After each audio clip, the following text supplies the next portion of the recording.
the Zephyrian scientist who spoke of humans working 30 years to save her people, the crystalline merchant whose children grew up playing with human children, the Veltari explorer who was rescued from a dead ship by human astronauts who risked their lives for a stranger. Zephyr added his own testimony to this section, recording his final thoughts for future generations. I have lived among humans for 200 years.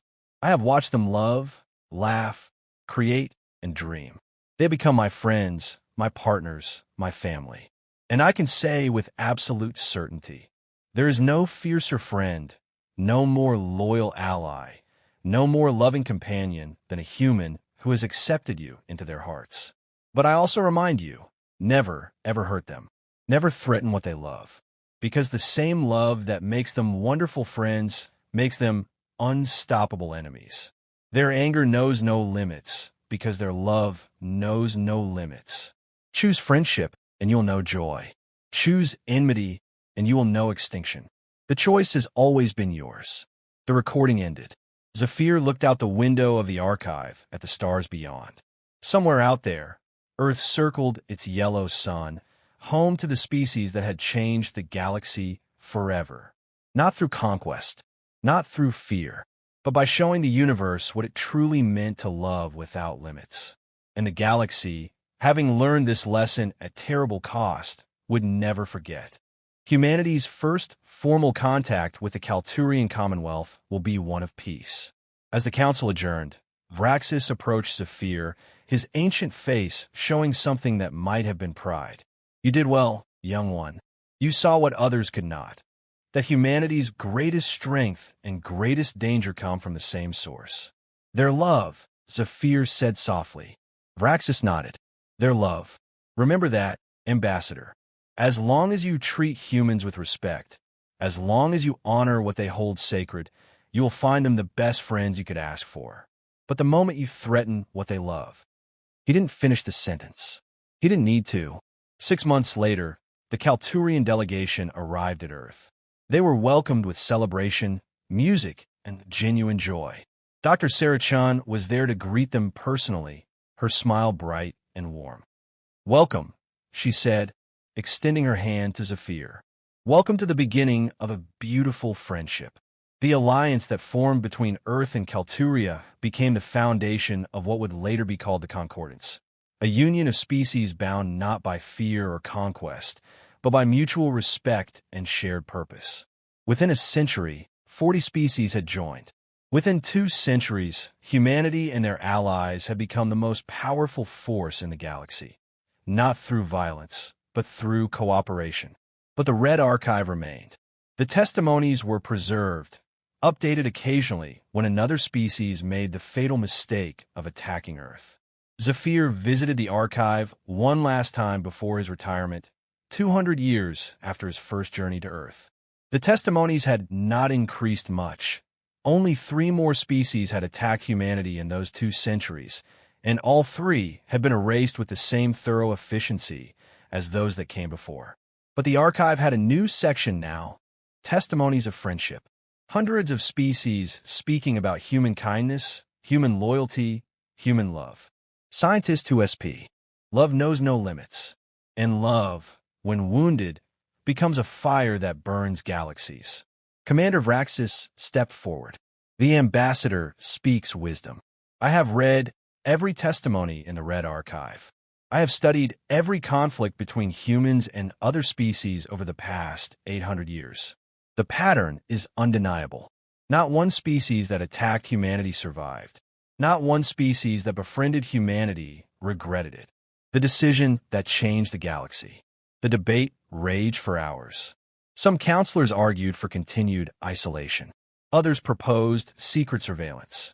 A few even suggested preemptive action, attacking Earth before humans could threaten the Kalturian Commonwealth. Preemptive action? Zephyr's voice cut through the chaos like a blade.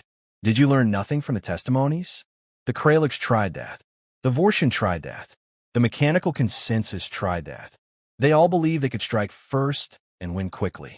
Where are they now? Dust and memory.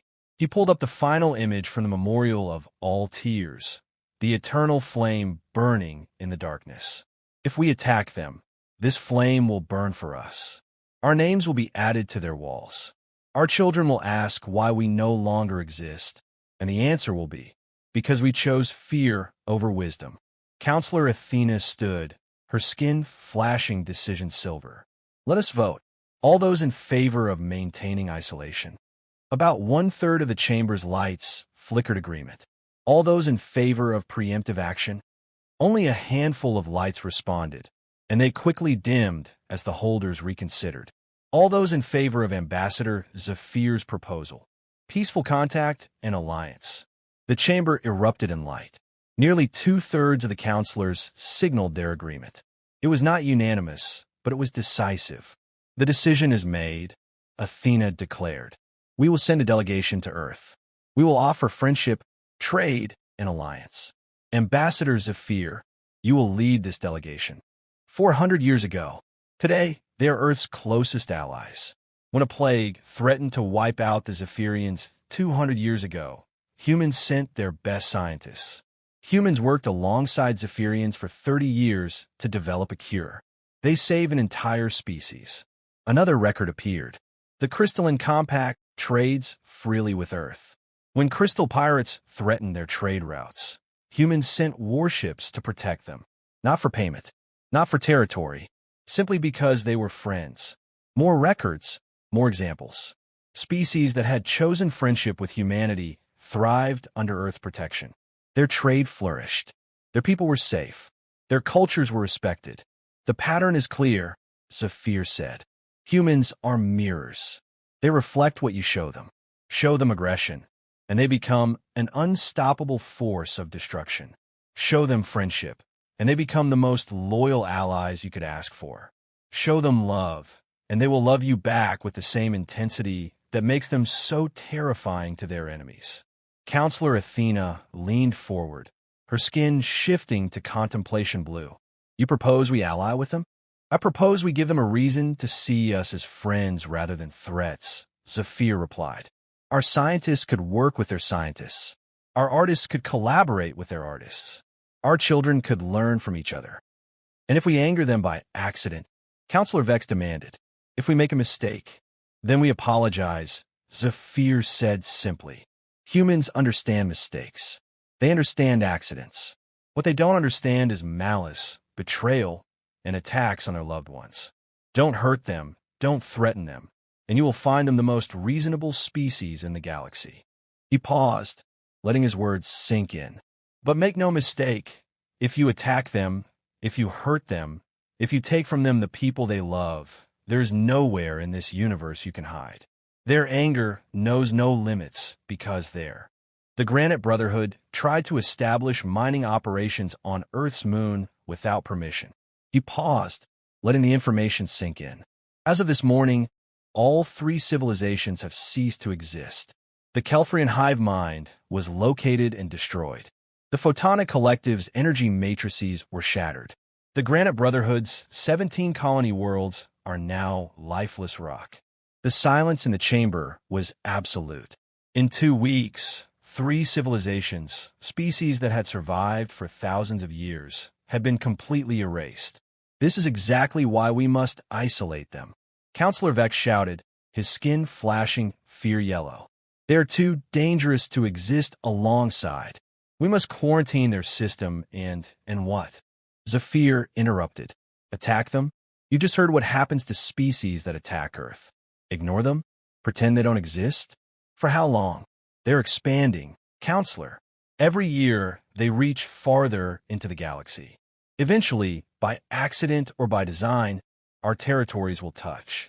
And when that happens, do you want our first interaction to be based on fear and isolation?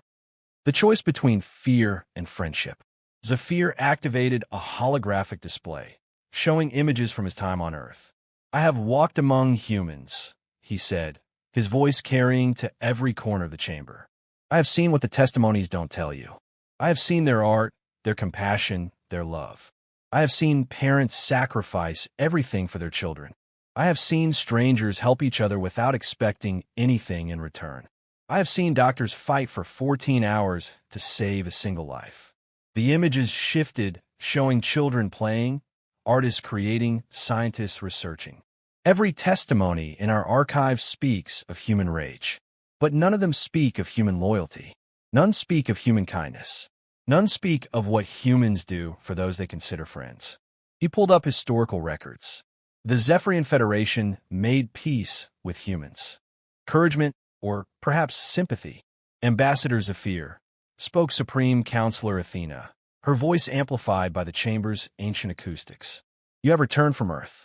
You're the first of our kind to walk among humans and return. Tell us, are the testimonies accurate?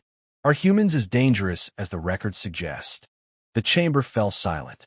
300 pairs of eyes focused on Zephyr, waiting for his answer. He thought of Sarah Chun and her grandmother. He thought of the memorial of all tears. He thought of the children playing in Tokyo's parks and the doctors fighting to save a single life. Yes, he said, his voice steady despite his racing hearts. Humans are exactly as dangerous as the testimonies suggest, perhaps more so. A wave of dismay rippled through the chamber. Many counselors' skin flickered with fear yellow. Then we must maintain our isolation, declared Counselor Vex, his tone harsh. We must keep them contained at the edge of the galaxy. We must ensure they never turn their attention toward our worlds. No, Zephyr said. The single word echoed through the chamber like a thunderclap. Counselor Athena's skin flashed surprise white. You dare contradict this council's judgment? I do, Zephyr replied, because isolation is not wisdom. It is cowardice, and it may be the most dangerous choice we could make. Before the council could respond, an aide rushed into the chamber, her skin flashing urgent red. She whispered something to Commander Vraxis, and his expression turned grave. Supreme Council, Vraxis announced, his voice cutting through the rising murmurs. I have just received word. 3 species attacked Earth during Ambassador Zephyr's return journey. The chamber erupted in chaos. 3 attacks? In just 2 weeks? What happened? Athena demanded. Vraxis' skin went dark with sorrow. The Kelthrian swarm sent 10,000 drone ships to harvest Earth's oceans. The Photonic Collective attempted to drain Earth's sun for energy. It became an unstoppable force that would burn across the galaxy until the source of their pain was erased from existence. We don't want to be monsters, Sarah said softly. We want to build and create and explore. We want to make friends with every species we meet. We want the universe to be a place of wonder and cooperation. She looked at the flame, her face illuminated by its light. But if someone makes us choose between being kind and protecting our loved ones, we will choose our loved ones every single time. And we will not stop. We cannot stop. Our love won't let us. Zephyr thought of all the testimonies he had watched. The Kralix, the Vortian, the Hive, the Mechanical Consensus. All of them had made the same mistake. They saw humans as weak because they were kind. They thought compassion was a vulnerability.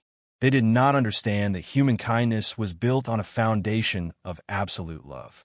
And love, when wounded, became the most terrifying force in the universe. Zephyr's ship emerged from hyperspace near Kalturia, and he felt his 3 hearts beat faster with a mixture of relief and dread. He was home, safe in the embrace of his own star system. But the weight of what he had learned pressed down on him like a physical burden. He had seen both faces of humanity, the creators and the destroyers, and he understood now that they were not 2 different faces at all. They were one face, viewed from different angles. The Kalturian High Command gathered in the Grand Chamber to hear his report. 300 of the Commonwealth's most powerful leaders filled the amphitheater, their bioluminescent skin creating a sea of shifting colors. At the center sat the Supreme Council, 5 ancient Kalturians who had guided their people for over a millennium. Commander Vraxis stood at his customary place near the Supreme Council, his expression unreadable. As Zephyr walked to the center platform, he caught Vraxis's eye. The old commander gave him a slight nod, a gesture of alone in the center of a vast, quiet park. It was made of black stone with no decorations or symbols. It looked like a wound in the earth itself. This is the memorial of all tears, Sarah said quietly. Every human who visits Earth comes here eventually. I think you need to see it too. They entered through doors that opened without sound. Inside, the walls stretched upward into darkness, covered entirely with names. Billions of names, written in tiny letters that glowed with a soft, eternal light. These are all the humans who have died in conflicts with other species, Sarah explained. Every person killed in the Kralix attack, the Vortian bombardment, the Hive invasion, the mechanical consensus purge, all of them. We remember every single one. Zephyr walked along the walls, his eyes scanning the endless sea of names. Li Wei, age 7. Marcus Johnson, age 34. Fatima Al-Rahman, age 19. Yuki Tanaka, age 63. Each name represented a life, a story, a family that grieved. There were so many, too many. We don't just remember them as numbers, Sarah said, her voice echoing in the vast chamber. We remember them as people, teachers and students, artists and engineers, parents and children. Each one was loved by someone. Each one had dreams that died with them. She led him to a central chamber where an eternal flame burned, its light casting dancing shadows on the walls. This fire has burned for 600 years, Sarah said, since the first alien attack on Earth. It will burn until every human is gone from the universe. It reminds us of two things, what we have lost and what we will never allow to happen again. Zephyr understood then. It was not hatred that made humans dangerous. It was love. They loved their families, their friends, their species with an intensity that his people could barely comprehend. That love made them gentle, kind, creative. But when something took away the people they loved, that same love transformed. It became grief. It became rage. But I have also read the testimonies. I know what happens to species that attack Earth. How can you be both? How can the same people who spend 14 hours saving one life also hunt an entire species to extinction? Sarah was quiet for a long time, her eyes fixed on the distant mountain. When she spoke, her voice was soft but steady. "Let me tell you about my grandmother," she said. Her name was Lin Chun. She was a teacher in Beijing. She taught literature to high school students. She loved poetry, especially the old Tang Dynasty poems about nature and beauty. She had a garden where she grew orchids. She would spend hours tending those flowers, treating each one like a precious child. Sarah's hands trembled slightly as she lifted her teacup. When the Vortian attacked 200 years ago, they hit Beijing in the first wave. The entire city was reduced to ash in 30 seconds. My grandmother, her students, her orchids, all of it gone in an instant. 3 million people died in that attack. Zephyr felt his skin go cold. He had read about the Vortian attack in the testimonies. It had triggered one of the longest and most brutal human campaigns in history. My great-grandfather survived because he was traveling, Sarah continued. He spent the next 40 years of his life helping to hunt down every Vortian ship, every colony, every trace of their civilization. He died of old age the same year the last Vortian stronghold fell. His final words were, "Now Lin can rest." She turned to look at Zephyr directly, her eyes bright with unshed tears. "You want to know how we can be both? It's simple, Ambassador. We are builders who will burn the galaxy to protect what we've built. We are healers who will become destroyers to prevent more wounds. We are creators who will turn into storms of vengeance when our creations are threatened." On his last day on Earth, Sarah took Zephyr to a place that was not on the official tour schedule. They traveled to Geneva, to a building that stood, had destroyed civilizations that could crack planets. "How?" "Thank you, Dr. Chun," he managed to say. "Your world is not what I expected." Sarah laughed, a sound like bells ringing. "I imagine you've read the old war records. Everyone does before they visit. Come on, let me show you who we really are. The duality of humanity." Over the next 7 days, Sarah took Zephyr on a tour that shattered every expectation he had. They visited the National Museum of Art in Tokyo, where humans had preserved 3,000 years of creative expression, paintings that capture emotion in ways Zephyr's people had never achieved, sculptures that seemed to breathe with life, music that moved his hearts to tears without a single word. They walked through Kyoto's ancient temples, structures built of wood and stone that had stood for over 1,000 years. "We preserve these," Sarah explained, "to remember where we came from, to stay connected to our past." They attended a school where human children learned mathematics, literature, and history. Zafir watched as a teacher guided her students through a lesson on conflict resolution, teaching them to use words instead of violence, to find common ground instead of fighting. In Osaka, they visited a hospital where human doctors worked tirelessly to save lives. Zafir witnessed a surgery where a team spent 14 hours repairing a single human heart. "Every life matters," one of the doctors told him. "We will fight death itself to save even one person." Every experience deepened Zafir's confusion. These were builders, creators, healers.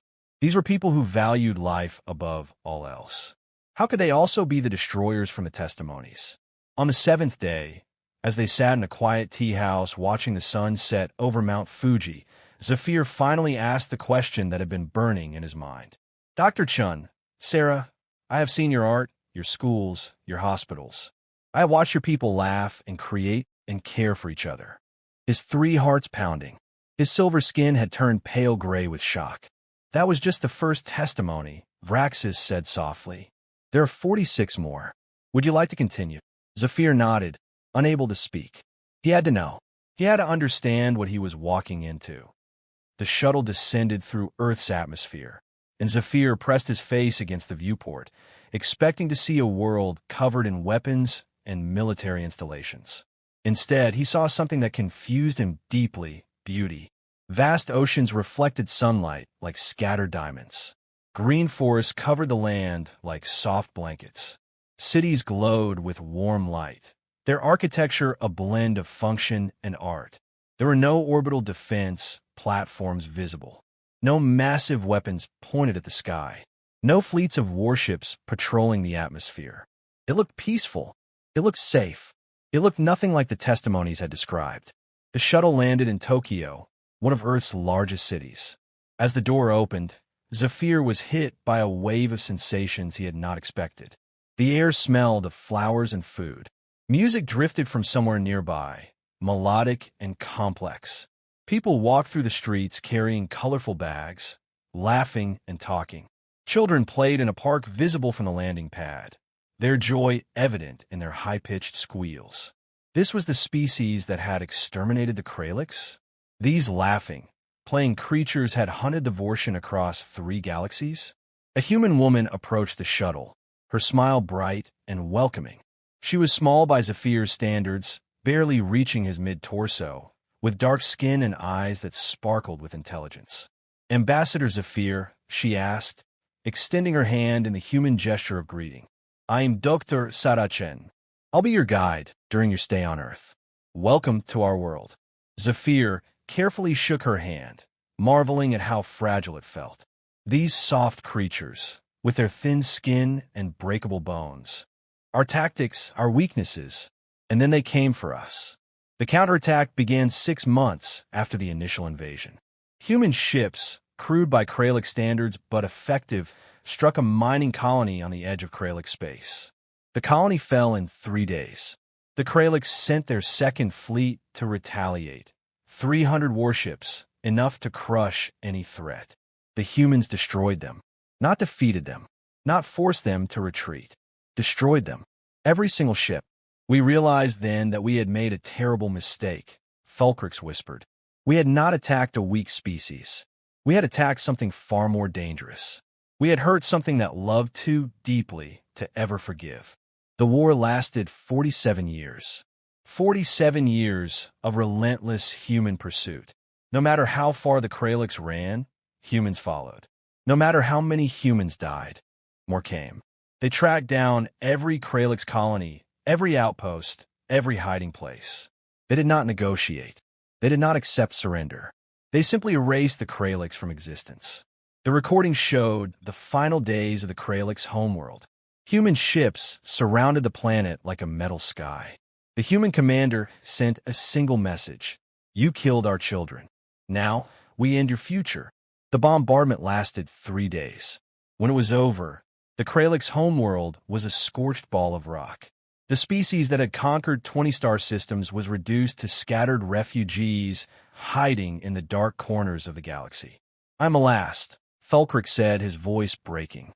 "The last Kralix who remembers what we were. I leave this message for any species who might find it. Never attack the humans. Not because they are strong. They're stronger species. Not because they are smart. They're smarter species. Never attack them because when you hurt them, they do not heal. The wound turns into rage. The rage turns into purpose. And that purpose will follow you across the universe until one of you is dead." The recording ended. Zephyr stood in silence, his eyes dim with defeat. "I am War Master Thulkrix," the recording began, "last surviving commander of the Kralix Dominion. I record this so that others may learn from our fatal mistake. We thought humans were weak. We were wrong." The story unfolded like a nightmare. The Kralix had discovered Earth 600 years ago. Their scouts reported a divided planet, a species constantly at war with itself, a civilization that had barely reached beyond its own moon. The Kralix High Command saw an opportunity, a young species rich in resources, ripe for conquest. They sent a conquest fleet of 500 warships. The attack was swift and brutal. 3 human cities were destroyed in the first hour. 10 million humans died before the sun set. The Kralix expected immediate surrender. That was how conquest worked. Show overwhelming force, inflict terrible losses, and the enemy would bow. Every species the Kralix had conquered before had followed this pattern. Humans did not. Within 24 hours, Thulkrix continued, his voice shaking with disbelief. Something impossible happened. Every human nation, every tribe, every faction, enemies who had fought each other for thousands of years, stopped fighting. They just stopped. Ancient grudges were forgotten. Borders became meaningless. Religious differences were set aside. The entire species unified under a single purpose: revenge. Zephyr watched in horror as the recording showed what happened next.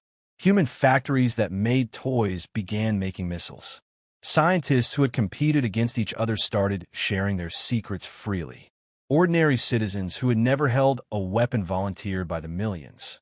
It was as if the entire species had become a single organism, every cell working toward one goal. "They studied our crashed ships," Thulkrich said. "They reverse-engineered our technology in months, a process that should have taken them decades. They built weapons specifically designed to kill Kralix warriors. They learned our language. The older the technology became, by the time he reached sub-level Omega, he was walking through corridors that predated modern civilization by millennia. Vraxis waited at a door marked with symbols in the old tongue, symbols that meant extinction records.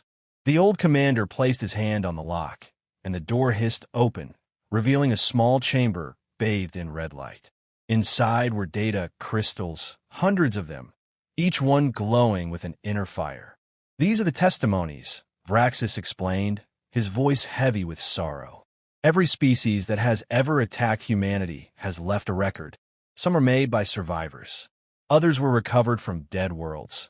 Final transmissions sent into the void as entire civilizations died." Zephyr felt his skin go cold. "How many species attacked them?" Vraxis pulled up a holographic display. Names appeared in the air, dozens of them. The Kralix Dominion, the Vortian Empire, the Mechanical Consensus, the Hive of Eternal Thought, species that Zephyr had only heard of in ancient history lessons, species that had ruled star systems, commanded fleets of thousands, and wielded weapons that could shatter planets. Next to each name was a date and a single word: extinct. 47 civilizations, Vraxis said quietly. In the last 800 years, 47 different species declared war on humanity. 47 species thought humans were weak, primitive, easy prey. Not one of those species exists today as a spacefaring power. Most of them don't exist at all. The first testimony, the Kralix mistake. Vraxis activated the first crystal, and the air filled with the image of a creature unlike anything Zephyr had seen before. It was massive, covered in thick armor plating, with 6 limbs and eyes that glowed like molten gold. This was a Kralix warrior, a member of a species that had once conquered 20-star systems through sheer military might. But this warrior was not standing proud. He was broken, his armor cracked. Diplomat Zephyr stood before the towering crystalline windows of the Kalturian High Command, his silver skin shimmering nervously under the triple suns of his homeworld. He was young by Kalturian standards, only 300 cycles old, but his mind was sharp and his diplomatic skills were unmatched. Today, however, those skills would be tested in ways he never imagined. Commander Vraxis, a veteran of 1,000 negotiations, floated toward him with an expression that mixed pride and something else, something that looked disturbingly like pity. "Congratulations, Zephyr," Vraxis said, his voice carrying the weight of centuries. "You have been chosen to represent our Commonwealth on Earth. You will be our first official ambassador to humanity." Zephyr's 3 hearts swelled with pride. Earth, the mysterious world at the edge of the galaxy, home to the species that had somehow survived first contact with a dozen aggressive civilizations. This was the opportunity of a lifetime, a chance to make history. But as he looked into Vraxis's ancient eyes, he saw something that made his excitement falter. Fear. Raw, undisguised fear. "Why do you look at me that way, Commander?" Zephyr asked, his voice barely above a whisper. Vraxis was silent for a long moment, his gaze drifting to the stars beyond the window. "Because I have seen what humans are capable of," he finally said. "And I pray to the ancient ones that you never witness it firsthand." 2 days before his departure, Zephyr received an encrypted message. It contained coordinates to a section of the Kalturian Central Archive that he had never heard of before, Vault 7, Sublevel Omega. The message was from Vraxis. "Come alone. Come tonight. What you will see cannot be unseen, but you must see it before you go to Earth." Zephyr descended into the depths of the archive as the 3 suns set, casting long shadows across the crystal towers of the capital. The deeper he went,